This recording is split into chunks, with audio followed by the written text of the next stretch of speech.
Ako ay magluluto ng sarsyadong prito. Sarsyadong isda pala. Kailangan ko ng prito. Dalawang itlog, garlic, onion, and tomatoes. And also pichay. Here you go. Ako ay magigisa na.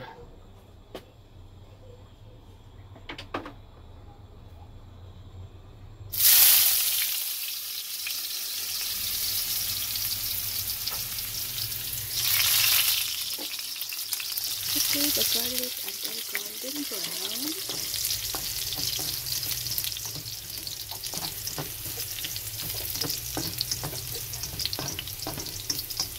Add na natin ang sibuyas.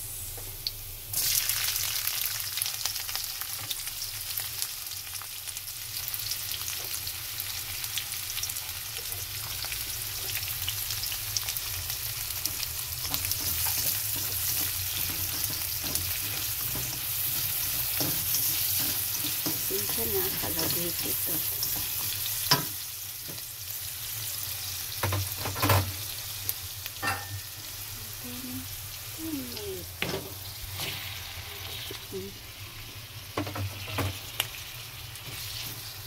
Lalagyan ko muna in a minute.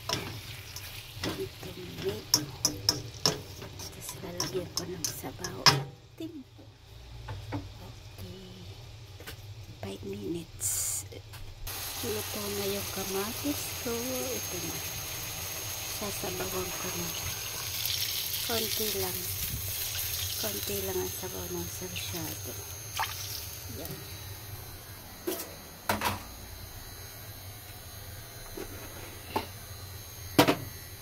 Titimpla na natin ng asin at konting paminta.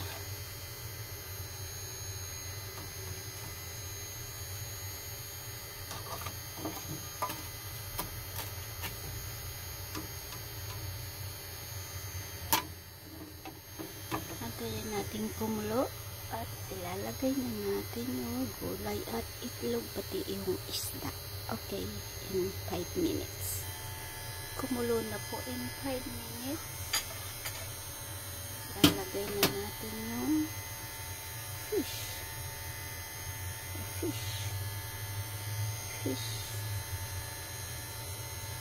A fish.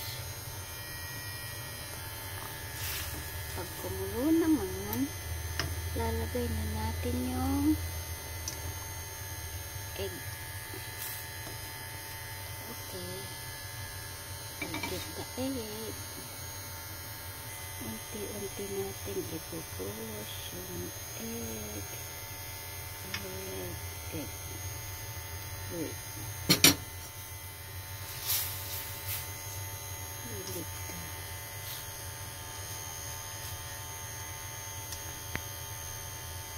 Okay. Ibuhos na natin lahat para masaya. Wait lang. Ayan na, nabuhos ko na lahat ng itlog at luto na. Ilalagay naman natin ang pichay. Saglit lang to kasi madaling maluto ang pichay.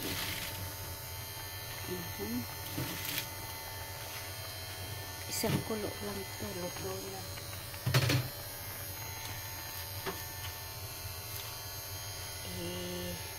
Ilalim ko kasi pag tinakpan ko to maluluto siya ng init, hindi siya overcook. O pag kinain mo di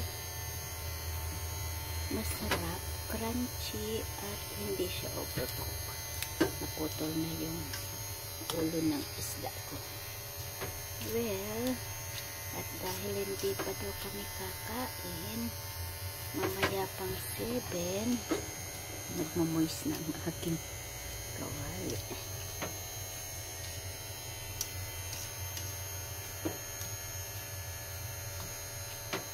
Ayan. Tatakpan ko na siya.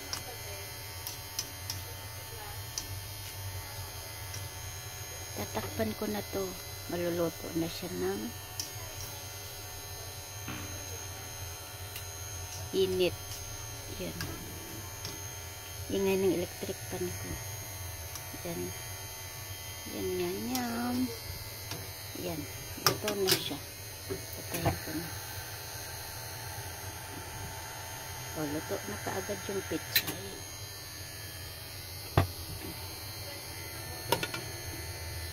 At ito nga pala yung niluto ko kanina. Mamaya na. Okay, done.